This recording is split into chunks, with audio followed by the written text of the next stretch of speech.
អង្គុយចុះ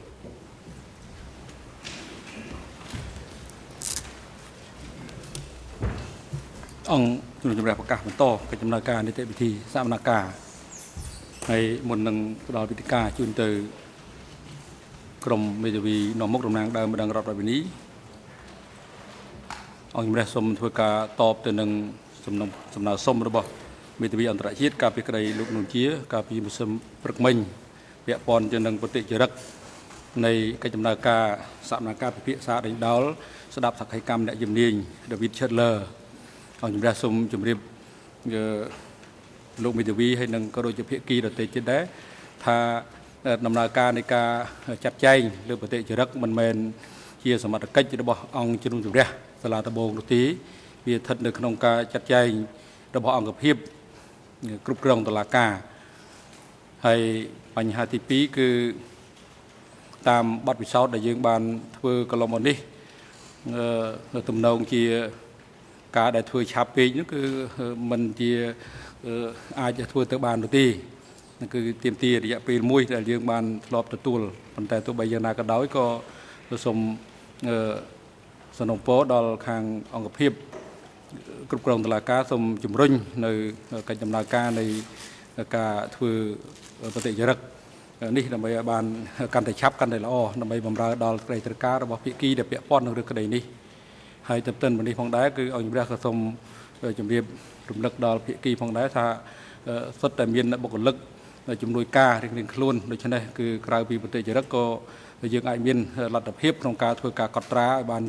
ត្រឹមត្រូវជាអតិប្រមាតាមដែលអាចធ្វើទៅបានដើម្បីអាចមានលទ្ធភាពក្នុងការបម្រើនៅទិសដៅនិងគោលបំណងនៃកិច្ចពិភាក្សារបស់យើងក្នុងការរៀបចំសំណួរឲ្យជាដើមបាទជាបន្តសូមគុលវេទិកាជូនទៅក្រមមេធាវីនៅមុខតំណាងដើមរងរដ្ឋប្រមានីដើម្បីបន្តការតាំងសម្រួលដេញដោលចំពោះអ្នកជំនាញសូមអញ្ជើញ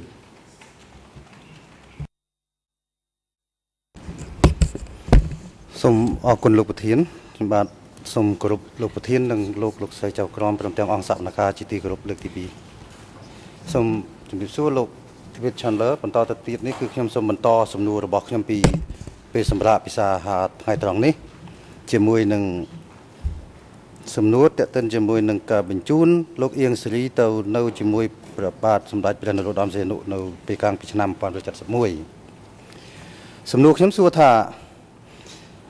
គោលការណ៍ឬក៏គោលនយោបាយដែលធ្វើឡើងពេលនោះតើវាស៊ីសង្វាក់គ្នាឬក៏ជាគំនិតផ្ដួចផ្ដើមគិតទុកជាមុនរបស់បកកុម្មុយនីសកម្ពុជាក្រោយពេលដែលកាន់កាប់ប្រទេសកម្ពុជាទាំងមូលដែរឬទេដោយសារនៅក្នុងនេះខ្ញុំបាទសូមលើកឡើងអំពីឯកសារ IS 6.2 ហើយដែលមាន EON ជាភាសាខ្មែរលេខ000លេខ7លេខ2លេខ4លេខ0និងលេខ3 EON ជាភាសាអង់គ្លេសលេខ00លេខ2លេខ4លេខ4លេខ2លេខ7លេខ4រហូតទៅដល់លេខ002លេខ4លេខ4លេខ2លេខ7និងលេខ8ដែលក្នុងឯកសារនេះស្ដីអំពីការក្តាប់និងអនុវត្តមេគានយោបាយប្រមូលកម្លាំងរណសេរីប្រជាជាតិប្រជាធិបតេយ្យរបស់បកចុះនៅថ្ងៃទី22ខែ9ឆ្នាំ1975តែក្នុងនេះតាក់ទងជាមួយនឹងព្រះនាមរបស់ព្រះបាទសម្ដេចព្រះនរោត្តមសីហនុត្រង់ទំព័រទី4តែខ្ញុំបាទជម្រាបថា ERN ជាភាសាខ្មែរលេខ00072403បាញ់មិញនេះគឺក្នុងនេះបានខ្ញុំបាទសូមអានជាភាសាខ្មែរគឺទី2ចាប់ពីចំណុចសីហនុក៏បានក្តាប់បានដោយគាត់គ្មានអ្វីទាំងអស់ទាំងសេដ្ឋកិច្ចទាំងអំណាចដូច្នេះត្រូវរណបយើងទាំងស្រុង ទាំងសម្ភារៈទាំងនយោបាយបើប្រៀបធៀបគាត់ទៅនឹងឥទ្ធិពលគាត់នៅមានឥទ្ធិពលជាងអ្នកដទៃពីមុនយើងហ៊ានថាបើចេញពីយើងគាត់ត្រូវស្លាប់ដល់ឥឡូវយើងក្តាប់គាត់បានច្រើនជាងមុនដោយយើងឈ្នះខ្មាំងយើងមានអ្វីទាំងអស់អ្វីក៏នៅលើយើងរហូតដល់វាំងក៏ជាវាំងយើងក៏ប៉ុន្តែយើងដំណើរការជាមួយគាត់បានស្រួលបច្ចុប្បន្នគាត់ឃើញថាគាត់នៅជាមួយយើងបានបើប៉ុណ្ណឹងគាត់ពេញចិត្តហើយឲ្យតែបាននៅក្នុងប្រទេសខ្លះទៅក្រៅប្រទេសខ្លះនេះជាសភាពការដែលពញាពេលឲ្យយើងពង្រឹងនិងពង្រីកកម្លាំងយើងបានបើថ្ងៃក្រោយគាត់ប្រែប្រួលយើងប្រដូចគាត់បានទៅនឹងក្រមគឺជ្រុះឯងគ្មាននរណាធ្វើអីទេដោយគ្មានការជឿចាប់ដូច្នេះសំណួរខ្ញុំចង់សួរលោកសាស្ត្រាចារ្យថាគោលនយោបាយដែលបកកុម្មុយនីសកម្ពុជាតកតងអំពីសំណួរពីថ្ងៃត្រង់មកថាបញ្ជូនលោកអៀងសេរីទៅនៅជាមួយសម្ដេចសីហនុតើគំនិតឬក៏បំណងឬក៏ចេតនារបស់បកកុម្មុយនីសកម្ពុជាពីពេលនោះមកទល់នឹងរំដោះប្រទេសកម្ពុជាបានដោយខ្ញុំបានលើកឯកសារនេះគឺគេក្រុងទុកជាមុនដើម្បីយកតែសម្ដេចសីហនុជាខែលឬក៏ជានុយអញ្ចឹងដែរទេការយល់ឃើញរបស់លោកបាន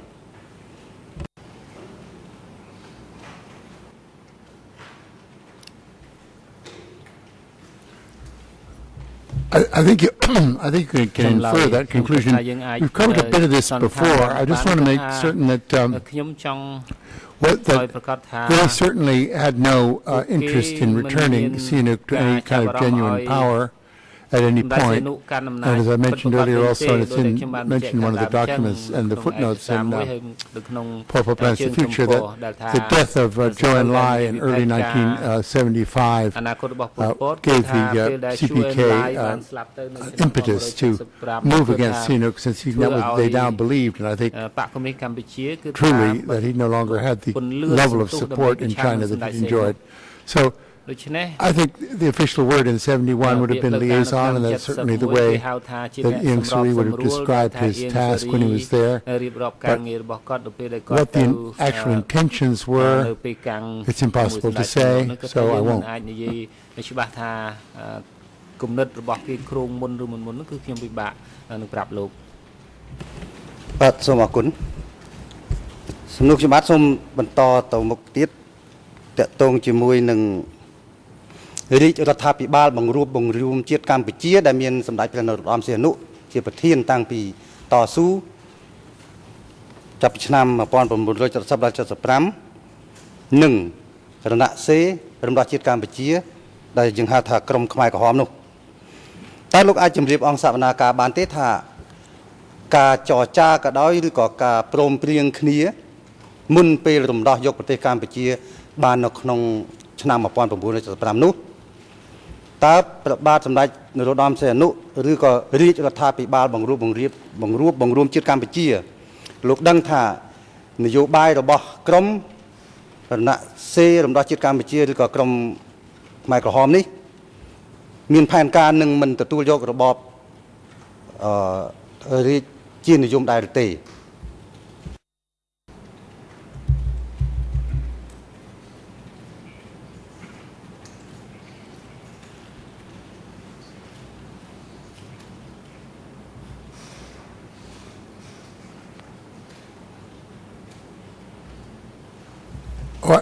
They certainly wouldn't agree to such a thing in public and be able to keep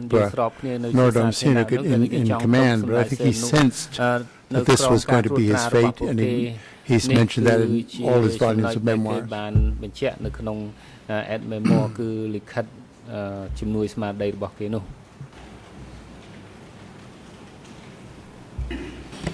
សូមអរគុណសំទោសដោយសារក្នុងពេលសម្រាប់នេះខ្ញុំបានជួបនឹងប្រជាពលរដ្ឋដែលជាជនរងគ្រោះនៃរបបកម្ពុជាប្រជាធិបតេយ្យខ្ញុំបាទក៏សូមអនុញ្ញាតលោកប្រធាន សូមសួរជាសំណួរជាទូទៅមួយសំណួរតាក់ទងជាមួយនឹងការយល់ច្រឡំឬក៏ការយល់ឃើញរបស់ប្រជាពលរដ្ឋខ្មែរភាគច្រើនថាការចូលព្រៃម៉ាគីគឺជានយោបាយរបស់សម្ដេចសៀនុទាំងស្រុងដែលនាំឲ្យឈានទៅរកការស្លាប់ប្រជាពលរដ្ឋខ្មែរជាង2លាននាក់នេះដូច្នេះខ្ញុំចង់បានឲ្យលោកសាស្ត្រាចារ្យបញ្យល់បន្តិចថានេះគឺជាការបោកប្រាស់របស់ខ្មែរក្រហមឬក៏នយោបាយសម្ដេចនរោត្តមសីហនុមែនបាទសូមអរគុណ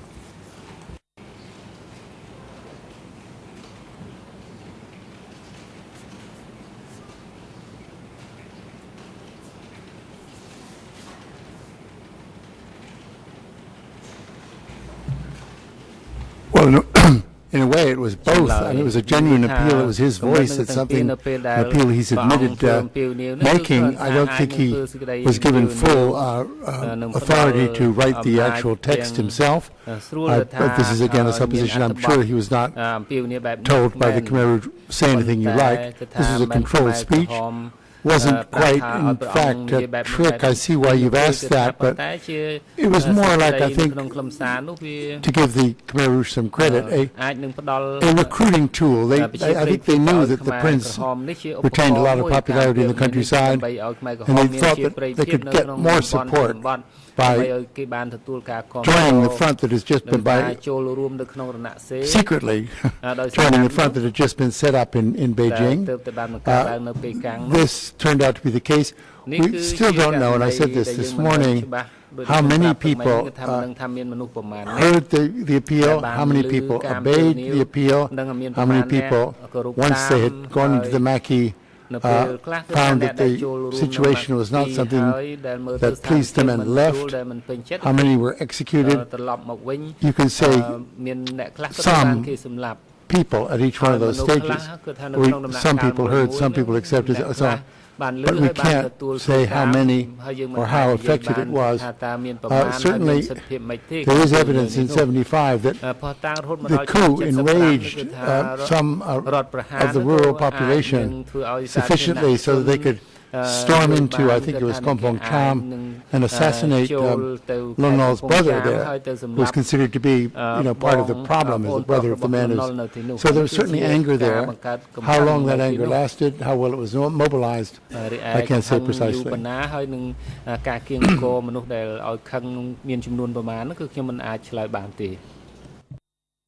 បាទសូមអរគុណតើតើនឹងចំណុចនេះដែរខ្ញុំបាទចង់ជម្រាបសួរលោកតើតើជាមួយនឹងមុន ផែនការមុននឹងវាយរំដោះយកប្រទេសកម្ពុជា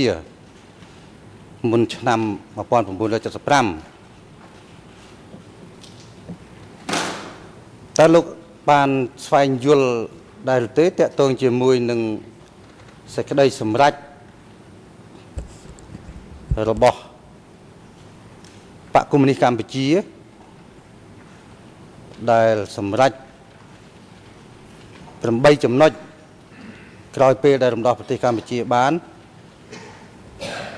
គឺតកតងជាមួយនឹងសេចក្តីសម្រេចចុះថ្ងៃទី 20 ខែឧសភាឆ្នាំ 1975 ក្នុងនេះតើជាគោលនយោបាយខាងបកកុម្មុយនីសកម្ពុជាបំបត្តិចោលគោលនយោបាយរបស់រាជរដ្ឋាភិបាលបង្រួមជាតិកម្ពុជាឬក៏យ៉ាងម៉េចដោយសារគោលការណ៍នោះវាមាន 8 ចំណុចខ្ញុំបាទសូមអនុញ្ញាតអានជាភាសាខ្មែរបន្តិច នៅក្នុងឯកសារ IS លេខ 4.26 ហើយខ្ញុំបាទមានតែភាសាខ្មែរមិនមានភាសាអង់គ្លេសសូមអនុញ្ញាតលោកប្រធានអានគោលការណ៍ 8 ចំណុចដែលសម្រេចដោយគណៈមជ្ឈិមបកកុម្មុយនីសកម្ពុជាអញ្ជើញសូមអរគុណខ្ញុំសូមជម្រាបសួរទៅលោកសាស្ត្រាចារ្យថាគោលការណ៍ 8 ចំណុចនេះគឺ 1 ជំលះប្រជាជនចេញពីទីក្រុងទាំងអស់ទី 2 លុបបំបត្តិផ្សារទាំងអស់ទី 3 លុបបំបត្តិរូបិយវត្ថុក្នុងរបបលន់នល់និងដកទុកនៅរូបិយវត្ថុបដិវត្តន៍ដែលទើបតែបោះពុម្ពហើយទី 4 ផ្សឹកព្រះសង្ឃទាំងអស់ហើយឲ្យព្រះសង្ឃទាំងនោះទៅធ្វើស្រែទី 5 សម្លាប់អ្នកដឹកនាំក្នុងរបបលន់នល់ទាំងអស់ដោយចាប់ផ្ដើមពីថ្នាក់ដឹកនាំកម្ពុជាមុនគេទី 6 បង្កើតសហករណ៍ក្នុងកម្រិតខ្ពស់ទូទាំងប្រទេស ដោយឲ្យហូបបាយរួមទី7បណ្ដេញជនជាតិភៀតតិចវៀតណាមឲ្យអស់ទី8ពង្រាយកងទ័ពតាមព្រំដែនជាពិសេសព្រំដែនវៀតណាមសូមលោកសាស្ត្រាចារ្យបកស្រាយចំណុចនេះជូនអង្គសវនាការបន្តិចបាទសូមអញ្ជើញលោកមេធាវីជាតិការពីក្តីលោកយឹងសេរីសូមគ្រប់លោកធានខ្ញុំបាទមិនឡើងមកចំទាស់ទេក៏ប៉ុន្តែសូមស្ទើរសំណូមពរថាសហភាពតាដែលអានឯកសារហ្នឹងសូមប្រាប់ហើយបើអាចសូមដាក់ឯកសារប្រចាំងនៅកញ្ចក់ទូផងហើយសូមប្រាប់លេខទំព័រឬលេខ EIN ផងព្រោះបើសិនគ្រាន់តែថាអានអញ្ចឹងខ្ញុំតាមមើលនៅឯកសារណាទេសូមលោកធានអរគុណបាទសូមជម្រាបជូនផងដែរខ្ញុំបានបាញ់មិញថាមានតែភាសាខ្មែរហើយខ្ញុំបាទសូមជម្រាបជូន EIN តែម្ដងគឺ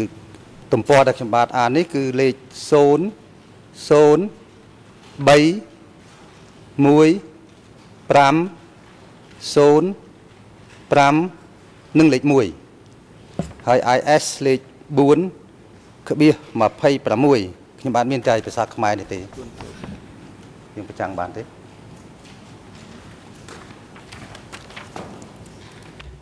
បាទជំនួយការមេធាវីអាចបញ្ចាំងឯកសារនៅលើអេក្រង់កុំព្យូទ័រនិងទូរទស្សន៍ផងខាងផ្នែកសោះទស្សន៍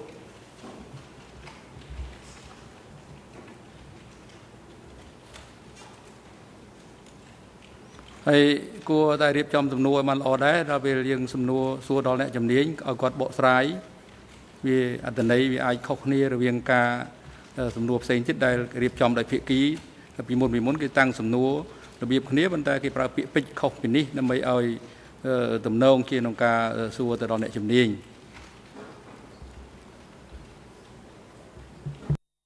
សូមអរគុណលោកប្រធានចឹងខ្ញុំបាទសូមសួរថាតើពាក្យពេចន៍ដែលខ្ញុំបាទអានបានមិញនេះដោយសារការរំចាំការបញ្ចាំងខ្ញុំបាទសូមជម្រាបសួរលោកសាស្ត្រាចារ្យថាតើគេអនុវត្តយ៉ាងម៉េចដែរក្នុង8ចំណុចហ្នឹងបាទសូមអរគុណ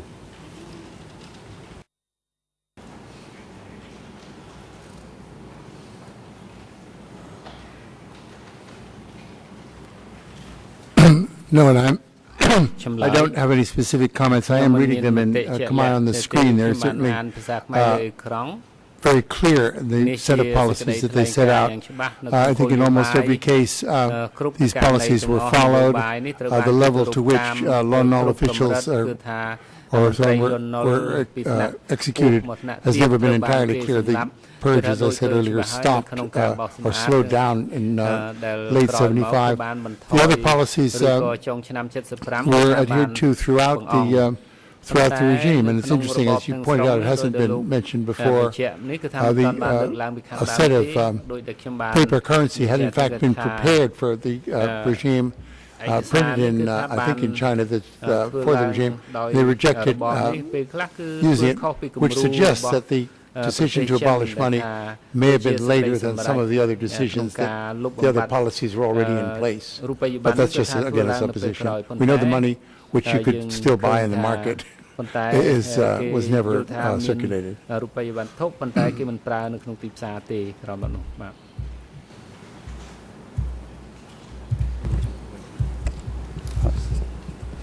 បាទដោយសារពេលវេលារបស់ខ្ញុំបាទត្រូវបែងចែកឲ្យសហភិតាខ្ញុំបាទសូមសួរសំណួរចុងក្រោយមួយទៅលោកសាស្ត្រាចារ្យ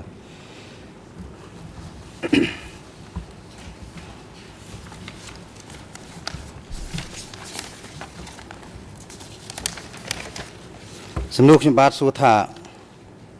គោលនយោបាយរបស់មេដឹកនាំខ្មែរក្រហមក្នុងសម័យកម្ពុជាប្រជាធិបតេយ្យនិយាយសូមអភ័យទោស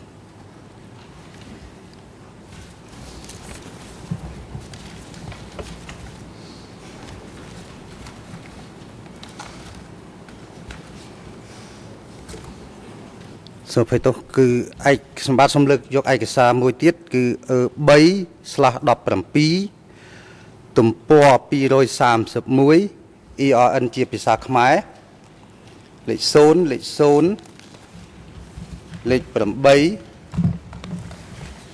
លេខ2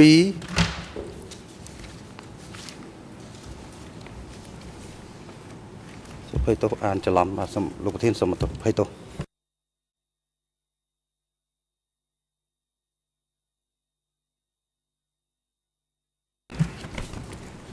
សូមភ័យទោសខ្ញុំសូមកែតម្រូវឡើងវិញឯកសារដែលនៅក្នុងសិភៅសម្លេងពីមន្ទីរស21ដែលមាន ERN ជាភាសាខ្មែរ00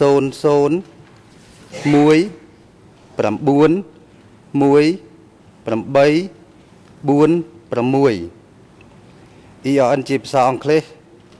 00126994សូមអនុញ្ញាតលោកប្រធានឲ្យខាងសហការីបញ្ចាំងតាមទូរទស្សន៍ផងបាទអនុញ្ញាត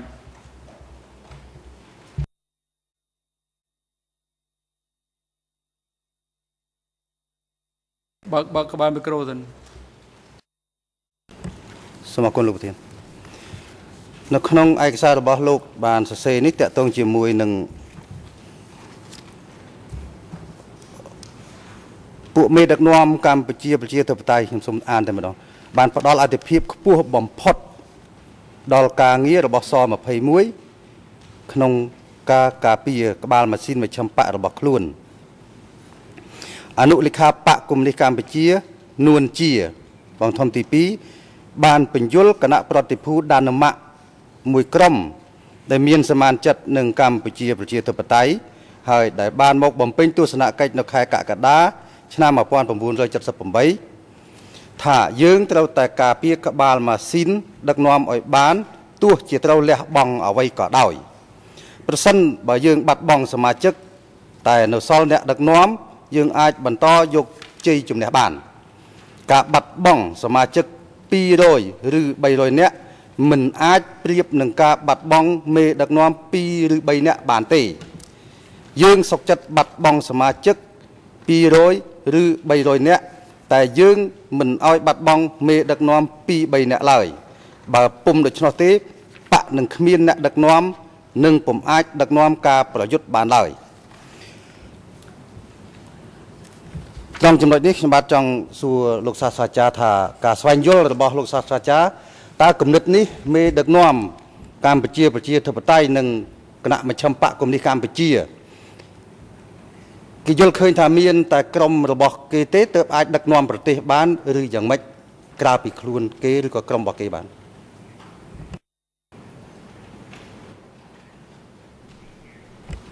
លោកប្រធានសូមអនុញ្ញាតជូនជាភាសាអង់គ្លេសទៅលោកសាស្ត្រាចារ្យបាទអនុញ្ញាតមន្ត្រីរដ្ឋបាលតុលាការទទួលឯកសារពីមេធាវីជូនទៅអ្នកជំនាញ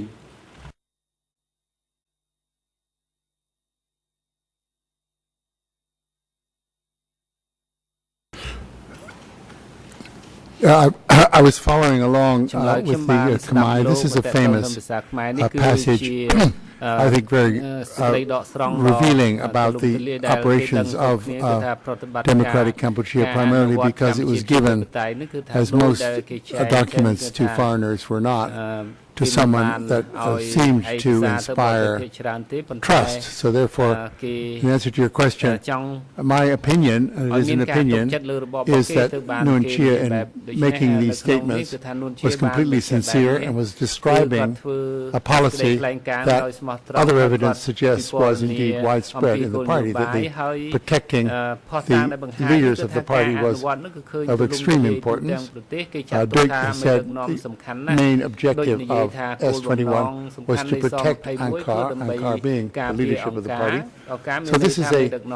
very forthright and articulate statement of policy that is quite rare in the sense that it was made from one of the leaders by name to a named foreigner. This is a very interesting disclosure for that reason. នេះជាសម្ដីចេញពីអនុលេខារបស់បកនោះសូមអរគុណលោកសាស្ត្រាចារ្យដោយសារពេលវេលាខាងខ្ញុំបាទទាំងត្រូវចែកជូនទៅសហពាក្យតាខ្ញុំបាទនោះខ្ញុំបាទសូមអរគុណយ៉ាងច្រើនដែលលោកសាស្ត្រាចារ្យបានចូលរួមបំភ្លឺដល់អង្គសវនកម្មនិងសាធារណជនហើយខ្ញុំបាទសូមអរគុណលោកនិងអរគុណលោកធានលោកស្រីលោកចៅក្រមបន្តទៀតសូមជូនវេទិកាទៅខាងសហពាក្យតាបាទសូមអរគុណបាទ បាទអរគុណសូមអញ្ជើញ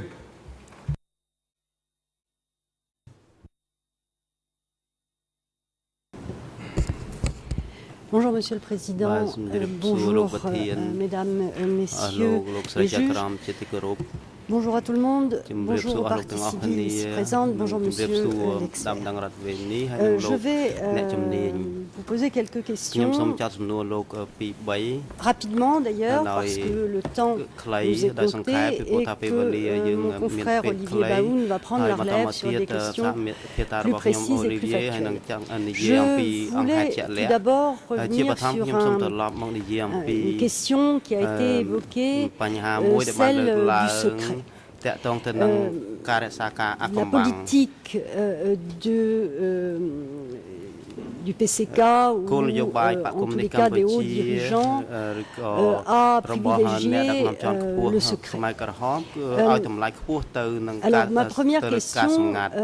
est celle-ci. Si on a pu comprendre que pendant la période de lutte armée ou de clandestinité, c'est-à-dire avant 1975, il y a eu des obligations d'être anonyme, de se cacher, de ne pas se révéler. Pourquoi ce culte du secret va-t-il continuer après cette victoire unique et incomparable après les vainqueurs? Pourquoi ont-ils besoin d'utiliser cette façon de procéder?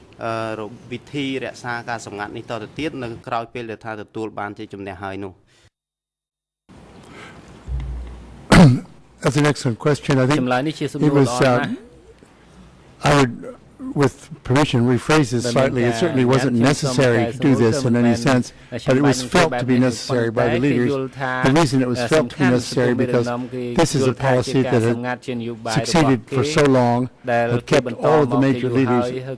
leaders out of CNUC prisons, and they saw no virtue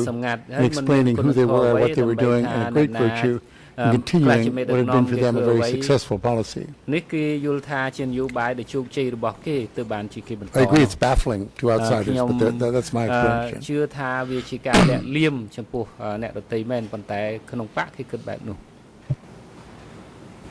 Merci, monsieur. Également une autre question. On a évoqué, vous avez évoqué hier avant-hier à plusieurs reprises des exemples. Vous avez donné des exemples de cette pratique du secret et donc les décisions des dirigeants étaient entourées de ce secret. Alors, à contrario, vous avez également parlé de la situation du peuple cambodgien qui, lui, en revanche, était soumis à une obligation de transparence complète, à effectivement ne pas avoir de secret pour l'encart. Est-ce que vous pouvez nous donner votre opinion? Est-ce qu'il y avait, quelle était la stratégie, ou est-ce que c'était toujours la même stratégie, un mode de gouvernance particulier au PCK?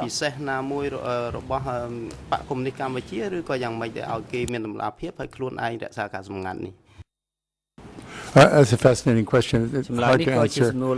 because it's got very interesting substance from my mind. The point is, I think, to make is that the leaders of the party were transparent to each other. And this levels of transparency weakened as you went further down the line. I mentioned, I think yesterday, we know pretty much for sure that all the leaders of the party prepared biographies that were examined by the other leaders of the party and self-criticism sessions demanding transparency of each other. They demanded the same transparency with no option to keep it quiet of the rest of the people, because people outside the Communist Party, which were forced to share this mutual transparency in study sessions, biography writing and so forth, were trusted, and the rest of the people were not trusted to keep secrets. They were not trusted really at all in many ways. So they were required to open up to the regime so that it could examine what they were up to or who they were. But the transparency inside the party was quite high, and this is one of the great ironies. I mean, when we saw the letter from Hunim this morning, he knew exactly who the leaders were on the party. He knew their names. He knew how to write to them. But he was an insider. No one else in the country could have used those 5 names. It was the same facility. No one else outside the party, of course.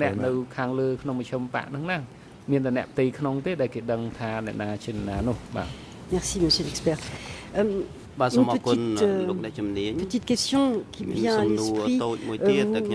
Vous avez prononcé tout à l'heure, vous avez parlé de l'ANCAR, l'instance dirigeante du parti. Cette création, enfin l'utilisation de cette entité qui a été mise en place, semble-t-il, dès le 17 avril. Certes, vous venez de le dire, c'était une instance dirigeante parce que se cachait derrière ce paravent les hauts dignitaires du régime. Est-ce qu'il y avait, en dehors de leur confort ou de leur sécurité, un moyen d'instaurer, d'après ce que vous avez vu, de ce que vous avez lu, une image terrifiante ou inquiétante du pouvoir pour maîtriser la population, quelle qu'elle soit d'ailleurs, que ce soit le peuple de base ou le peuple de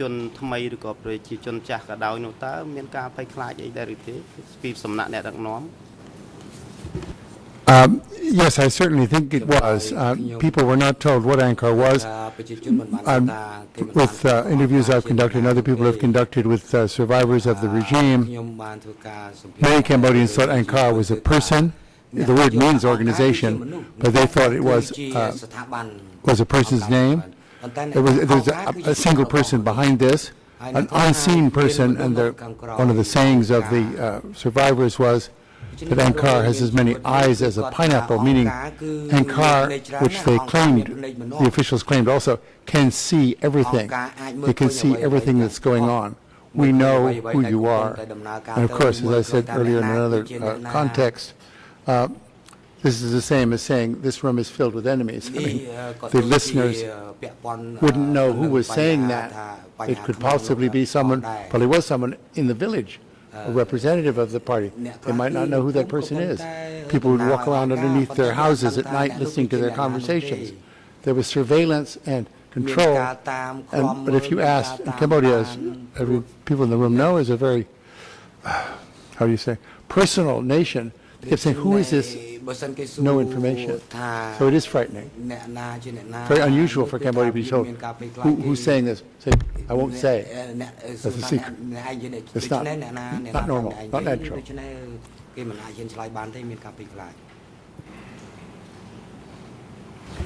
Merci. Je vais passer à un autre type de question et revenir sur le peuple nouveau. Vous avez dit hier aussi ou avant-hier, je ne sais plus, que le peuple nouveau était le premier ennemi du régime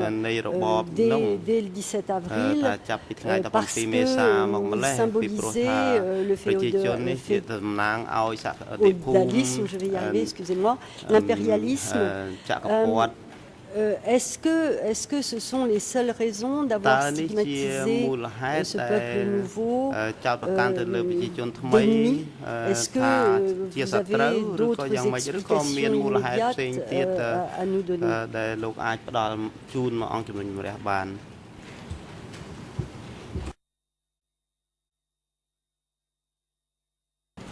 Yes, I think the simplest explanation was, by definition, the new people in the towns, and these were the towns that had not yet been cleared out by the Khmer Rouge. I said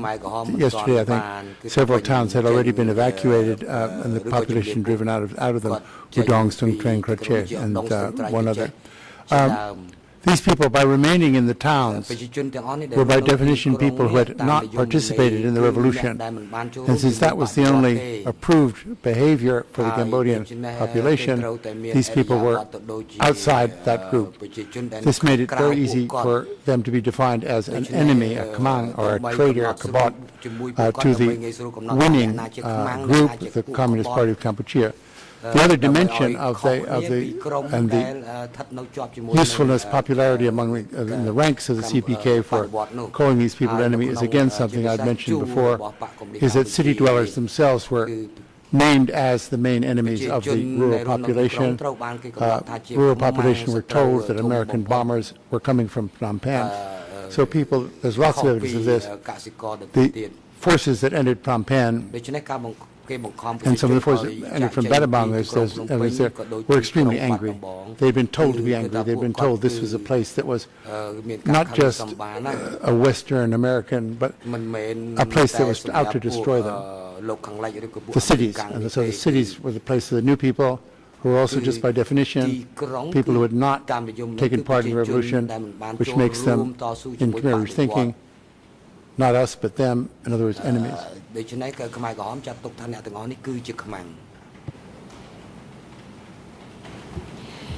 Merci.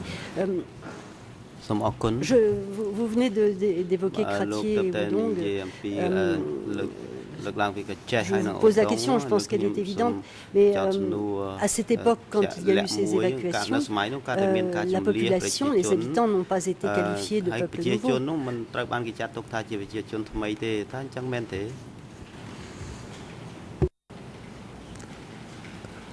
I have no information on that. I suspect they weren't treated very well, but I don't remember that the phrase new people was in use before 1975, April 75.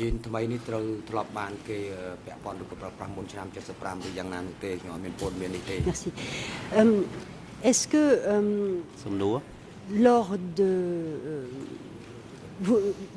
D'après vos recherches, vos connaissances, vous avez eu des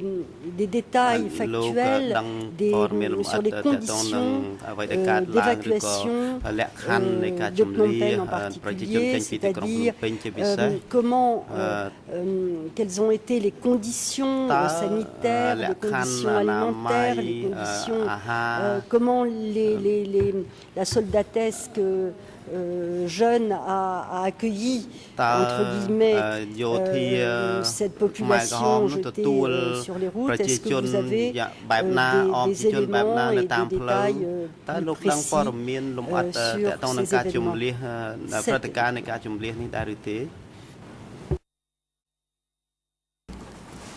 Pretty consistent survivor reports are that the conditions were awful. This was, as people know who've lived in Cambodia, the New Year, which is when the victory took place, is the hottest time of the year. There's less fresh water, incredible temperatures. The people were flung out of the city, no matter what age they were, what health they had, without many possessions and without any sense of where they were going. I think there were very harsh conditions indeed, and these conditions, of course, fueled the narratives of new people who, when they surfaced, if you like, after 1979 and came, many of these people remembered the conditions of the evacuation, but it seems to me there are so many accounts that are not contradictory and that support each other, so many independent accounts, where that the conditions were awful. I guess what could not say this in extenuation, but it's a matter of consistency with a lot of DK policies, is the feeling that doing things in a hurry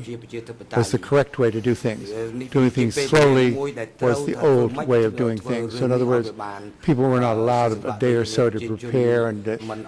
besides, as I said in my previous answer, these people were not considered to have any value whatsoever as human beings. These were not people that the victors respected. These were people who had chosen not to join their ranks. So therefore, they would, if you find in It's some of the materials in the court documents that I read, not the closing order, but other documents that I've been given to read. Some of the officials now regret what had happened then and say that they regretted it at the time, but this regret was not widespread and it resulted in no action like slow down, stop this. Nothing happened at the time. It was colossally harsh from the start. Merci. Est-ce que, en tant qu'historien, vous avez pu retrouver des éléments comparables à cette triste et terrible évacuation dans d'autres événements historiques? Est-ce qu'il y a des comparaisons possibles?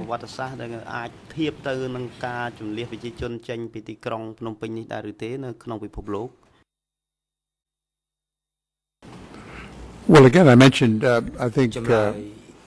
it's getting a blur. I can't remember if it was yesterday or the day before, but certainly this has a historical precedence in Southeast Asia. The report of the trial on Wednesday, I think, mentioned the Burmese evacuation of Ayutthaya in 1767, poured all the people out. I had not mentioned that myself, but the writer knew about that. And preceding that, what I did mention, 1832, a Thai evacuation of Phnom Penh when the Thais invaded the country. So it's in a kind of a tradition in Cambodia. There were elements coming from China of partial evacuations of some cities as a sort of pilot programs the Chinese were trying to do, because they also wanted to de-urbanize in the high tide of Maoism, de-urbanize the Chinese society. And we know that the evacuation of the cities was praised afterwards by Chinese officials who said, you know, I wish we could have been able to do that kind of thing, but our country is too large and complicated. But that de-urbanizing society in the declining years of Maoism was a great an ambition of communist regimes. But no, nothing as severe as this in recorded history. I can't speak for the Mongols. I don't know that they evacuated people, but Alexander the Great. But no, certainly 19th century in Southeast Asia, partial things in China, nothing as big in recent memory, certainly.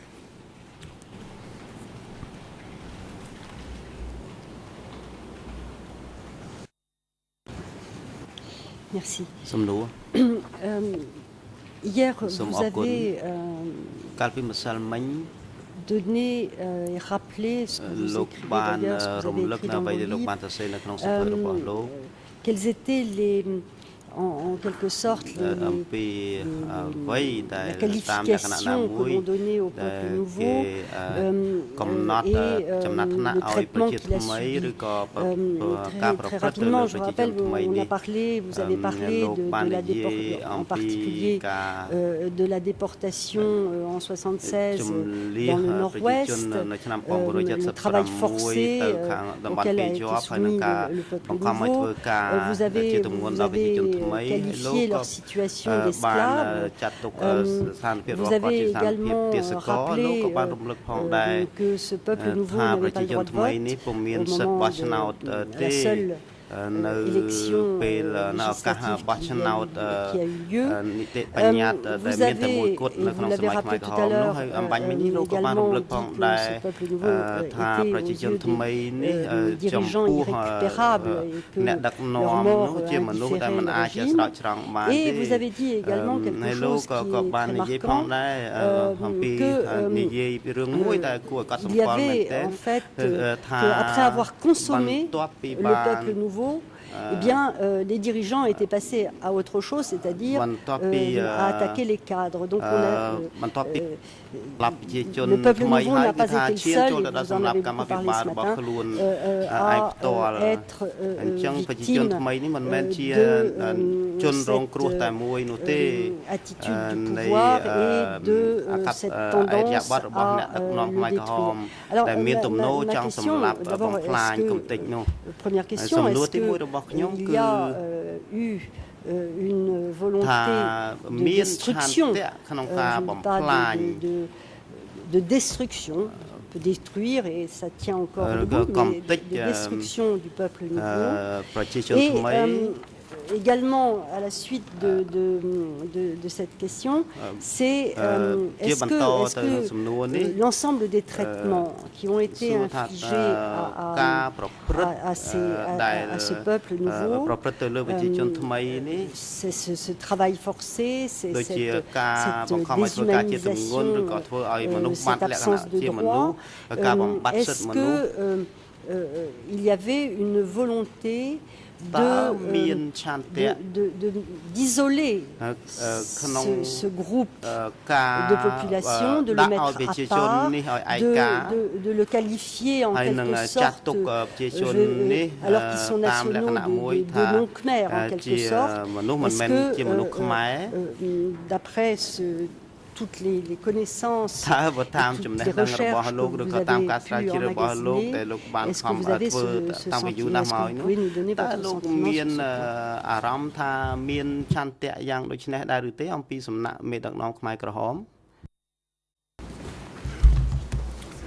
This is a very controversial issue and one that I don't think my own opinions are particularly authoritative, but I certainly have them. The evidence I have is that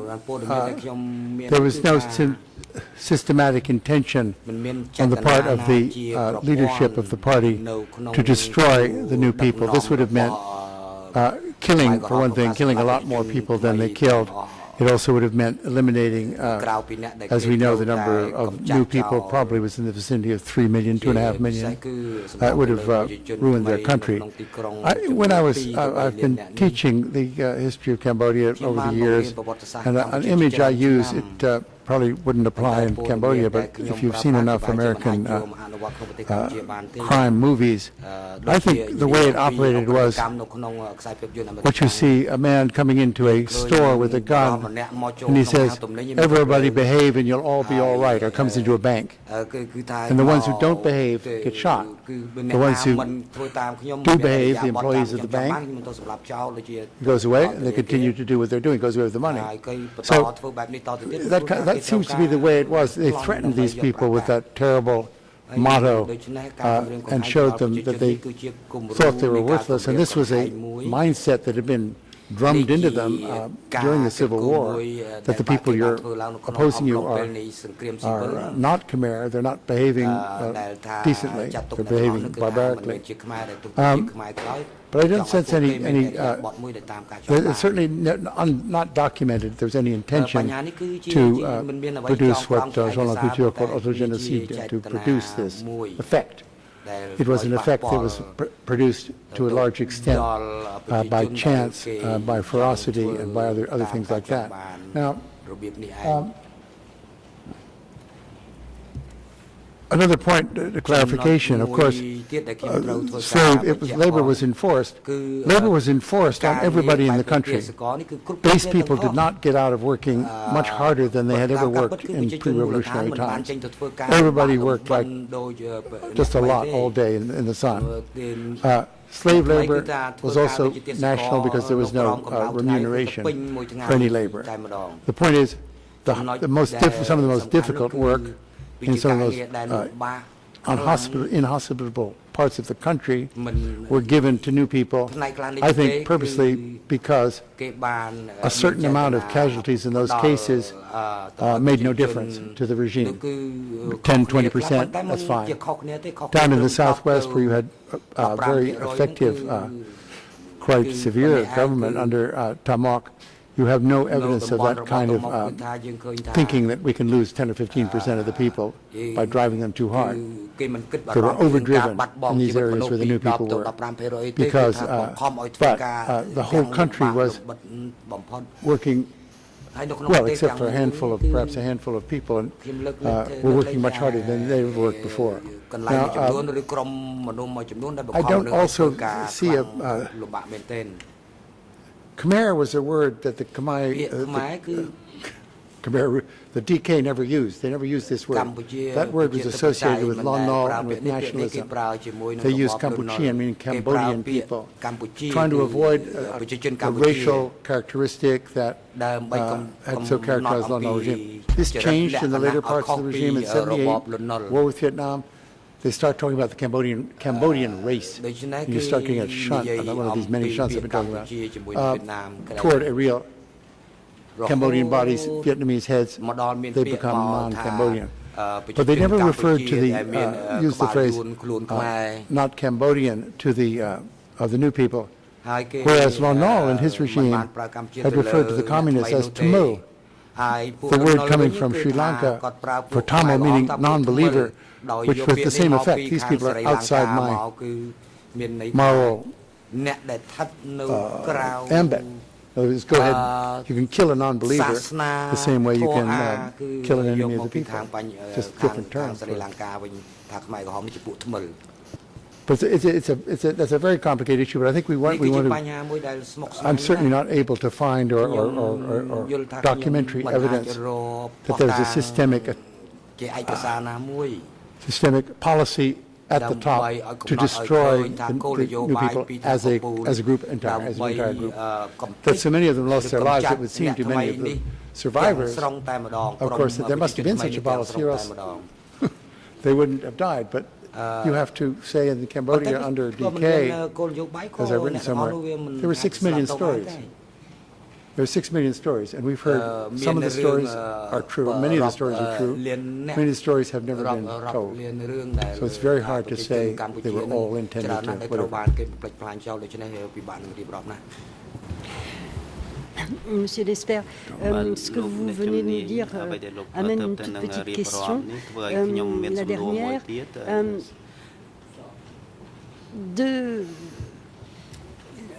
Les dirigeants ont fait cette révolution pour que le peuple de base retrouve sa liberté, et sa liberté même collective, mais sa liberté. Quand on entend ce que vous venez de dire et ce qu'on a pu lire, effectivement, n'y a-t-il pas une trahison vis-à-vis du peuple de base de la part des dirigeants?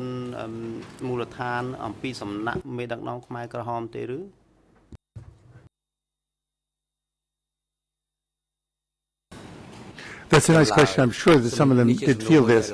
But when they talked of liberating the base people, they did not talk about liberating them from hard rural living conditions. They talked of liberating them from something that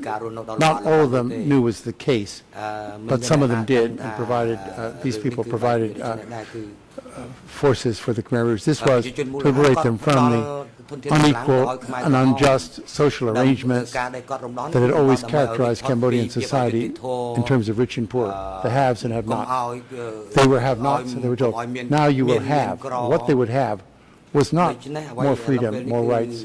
more, we could almost say bourgeois values, more right to vote and so on. They would be free from oppression from those people. They were also less oppressed by the new leaders than the new people were,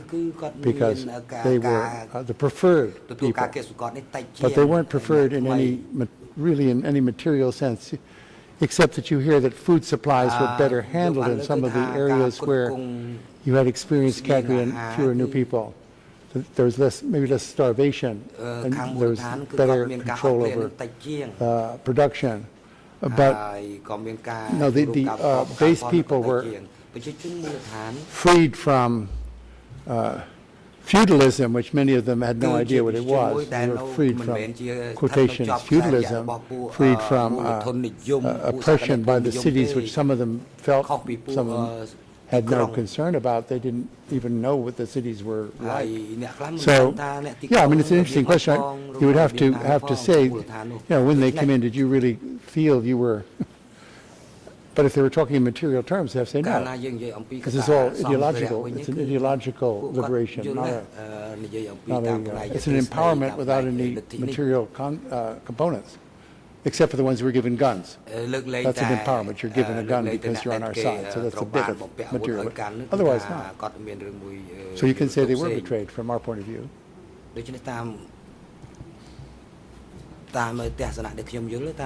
Merci, monsieur l'expert. J'en ai terminé avec mes questions. Je vous remercie beaucoup de nous avoir apporté des éclairements importants sur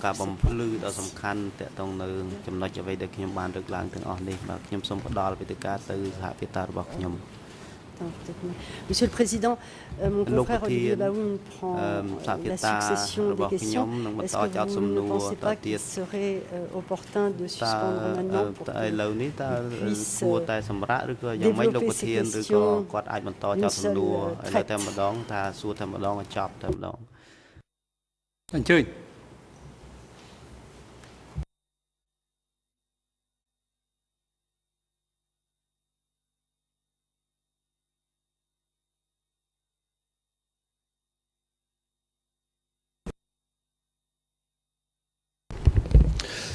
Bonjour Monsieur le Président, mes respects, Mesdames, Messieurs les juges, bonjour, Monsieur Chandler, bonjour, mes confrères. Je suis Olivier Baoun, j'ai eu le plaisir et l'honneur déjà d'intervenir devant vous. Monsieur Chandler, je voudrais débuter l'ensemble des questions que je vais vous poser par un rappel de vos citations lors de votre première audition dans le cadre du cas numéro 1, dit procès numéro 12. Vous avez cité Milgrams, le professeur Milgrams, à la suite d'interrogations formulées par mon confrère François Roux. Lors de votre citation, vous avez marqué un fort intérêt pour l'étude réalisée par le professeur Milgrams et très rapidement l'avait décrite et indiqué que finalement il s'avérait que à la suite de cette étude, on avait constaté que 70% des personnes soumises au test avaient poursuivi les questionnements jusqu'au plus haut voltage. J'ai donc, comme vous, pris connaissance de cette étude et il s'avère aujourd'hui qu'il est important de tenir compte du contexte et des conditions ou des éléments constitutifs du contexte de l'obéissance. En effet, Milgrams explique rapidement qu'il est important, avant de chercher une explication individuelle à l'obéissance, de tenir compte des éléments de pression exercés sur l'individu qui va obéir. Je vais donc vous présenter une série de questions pour vous demander, en fonction bien sûr de l'ensemble de vos études, de votre expérience et de votre sensibilité, si ces éléments peuvent être considérés comme constitutifs du contexte d'obéissance.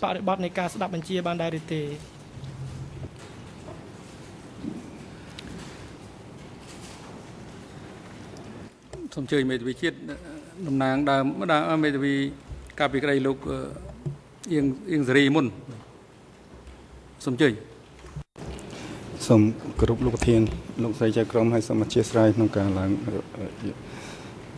ហើយសហភាពតាបានលើកករណីដែលមានតេតិននៅក្នុងសំណុំរឿង001តកតងនឹងចំណោយរបស់លោកសាស្ត្រាចារ្យម្នាក់ដែលមេធាវីរបស់លោកកាំងអៀបបានសួរហើយខ្ញុំអត់បានដឹងថាការឆ្លើយឆ្លងសួរនឹងវានៅក្នុងក្របខ័ណ្ឌណានៅក្នុងទំព័រណាហើយប្រតិចរិតណាអញ្ចឹងសូមឲ្យសហភាពតាបង្ហាញផងថានៅក្នុងប្រតិចរិតមួយណានៅក្នុងទំព័រណាដើម្បីខ្ញុំចង់ដឹងថាគេសួរគេឆ្លើយយ៉ាងម៉េចខ្លះផងសូមអរគុណ សូមជួយលោកមេធាវីអន្តរជាតិការពារក្តីលោកនុនជា Thank you, Mr. President. I agree with my colleague on the other side of the Milgram experiment is a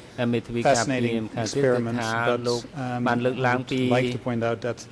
Professor Chandler's expertise is, of course, not in the field of psychology or any type of psychological experiments. I do not know exactly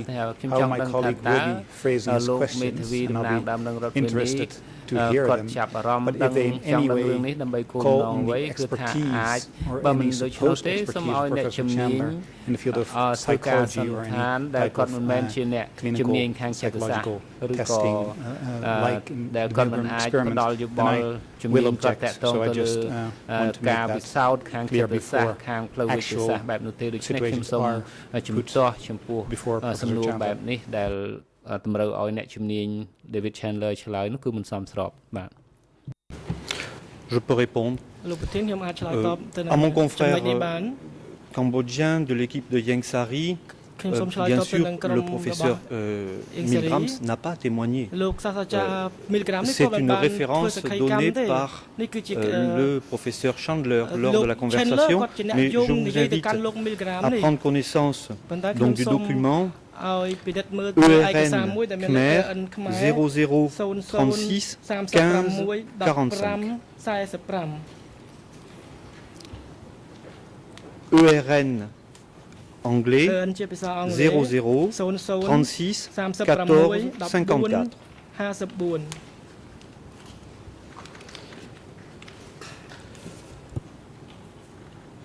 Pour la deuxième question qui a été posée, en effet, vous n'avez pas encore connaissance de mes questions, mais vous allez pouvoir les découvrir. Je précise que l'objectif est de déterminer l'existence et le rôle d'éléments constitutifs du contexte d'obéissance. Professeur, vous citez toujours dans la... លោកមេធាវីឆ្លើយតបទៅនឹងមតិជំទាស់របស់ក្រុមមេធាវីការពីក្តីលោកនួនជាហើយនៅដូចមិនទាន់ឆ្លើយទេអង្គជំនះមិនទាន់បានសម្រេចពីបញ្ហាហ្នឹងផង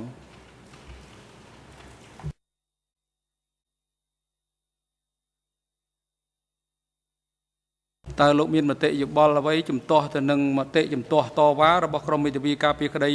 លោកនួនជាដែរទេព្រោះមិញមានការជំទាស់តវ៉ាពីភាគីគឺមេធាវីជាតិការពីក្តីលោកអៀងសេរីផងហើយនឹងមេធាវីអន្តរជាតិការពីក្តីលោកនួនជាដែលឡែកមេធាវីការពីក្តីលោកអៀងសេរីគ្រាន់តែកត់សម្គាល់សូមឲ្យមានការបង្ហាញអត្តសញ្ញាណឯកសារប៉ុណ្ណោះខ្លឹមសារដែលសំខាន់គឺការជំទាស់របស់ក្រុមមេធាវីអន្តរជាតិការពីក្តីលោកនួនជា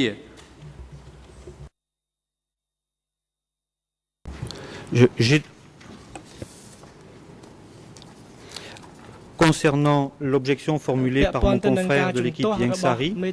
j'ai donné les références ERN du transcript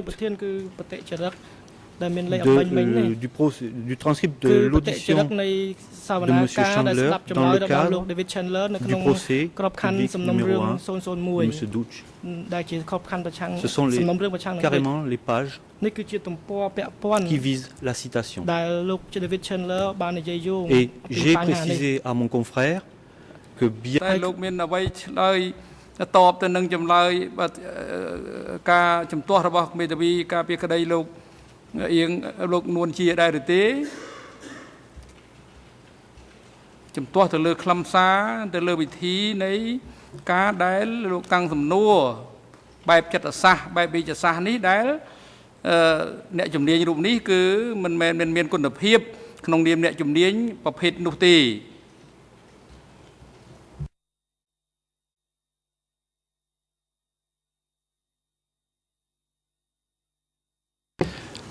J'ai également répondu puisque dans son opposition, mon confrère a dit « Je n'ai pas encore entendu les questions ».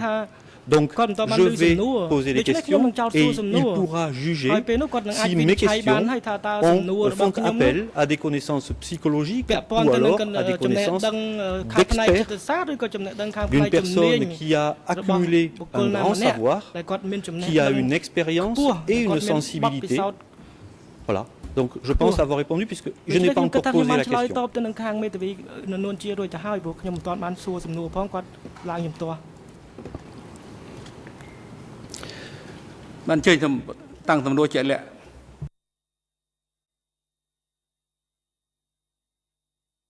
Merci, Monsieur le Président.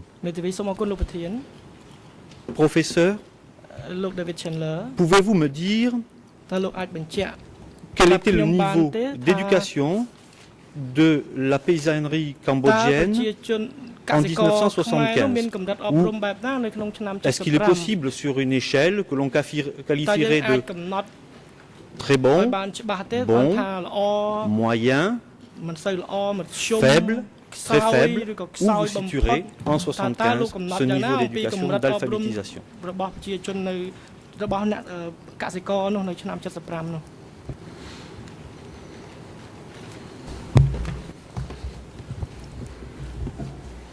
I can only give you statistics. I can't give you precise statistics. Certainly the levels of illiteracy will be highest among women and elderly people, lowest among young people who have been to school. Now, how many of those young people have been to school in the Sihanouk period? Quite a lot of them have been to school. And I was, I must say, surprised to an extent when I was working on the Tuol Sleng files to see how literate literate some of the people were who admitted their education had only been through 3 grades. They could write fluently, they could type. So it's hard to but they were all peasant background. But certainly the levels of education were not high. They were perhaps not shameful in terms of Cambodia's resources, but this was not a country where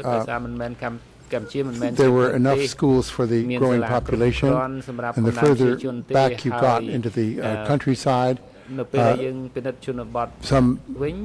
parts of the country had no education, no educational facilities at all. I'm drawn to the one-line anecdote of Tamok's sister was found by enterprising reporters in 1990 sometime, and she said she'd never seen a European until she was 50 years old. So this was a woman who was living way off the main road. If you get that far off the main road, you also don't have a state primary school, a state high school, or whatever. So the levels of education in the back parts of the country were unavoidably very low because these people were basically inaccessible. But at a certain level, it was higher than one might expect in terms of, the only way I could observe that is in the handwriting and literacy capacity of the guards at Tuol Sleng were writing material, in their autobiography said, I've only been to 3 grades of school. So after 3rd grade, I could not write as well as they could. So they may have had their education later or something, I can't tell. Je vous remercie, professeur. Toujours dans le cadre de votre audition, le cas numéro 1, je précise le RN Khmer 00 36 15 46, anglais 00 36 14 56, pour le français 00 36 17 20. Vous indiquez, professeur, les gens qui donnaient des ordres étaient accoutumés à les donner. Ceux qui les recevaient étaient accoutumés à obéir. Il n'y avait pas de culture au Cambodge consistant à remettre en cause des ordres reçus d'une personne incarnant l'autorité.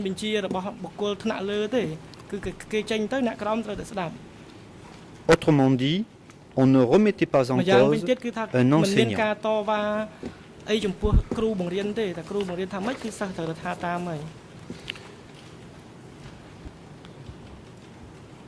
En se présentant comme intellectuel, professeur, Khieu Samphan, Ieng Sary ont-ils bénéficié d'une aura particulière?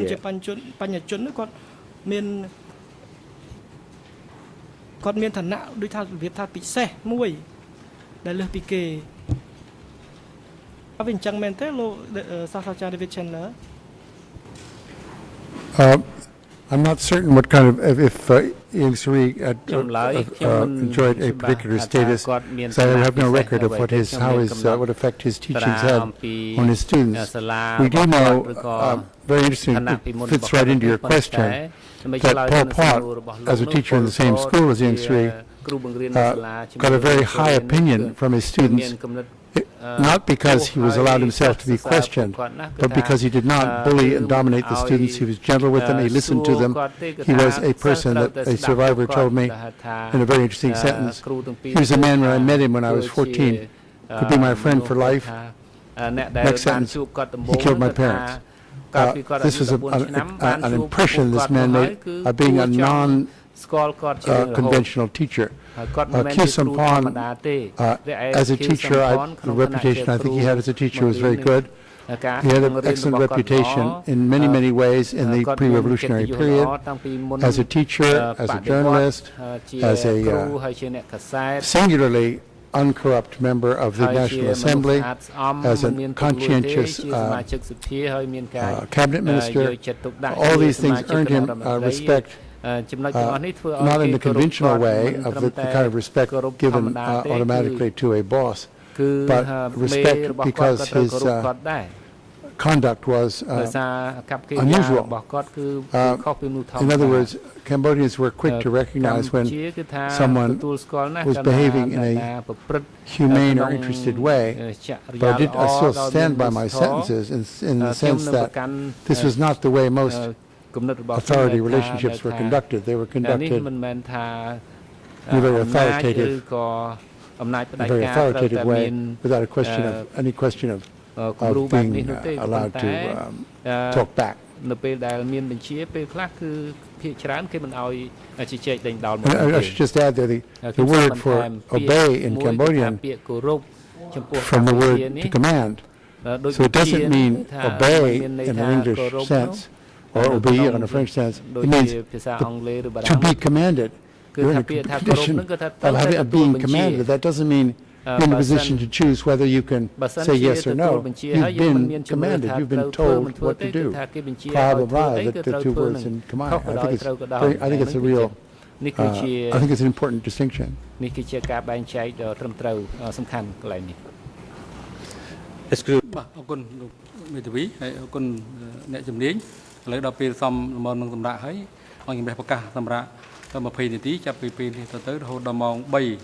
សូមអញ្ជើញចូលវិញដើម្បីបន្តកិច្ចដំណើរការសកម្មភាពហើយ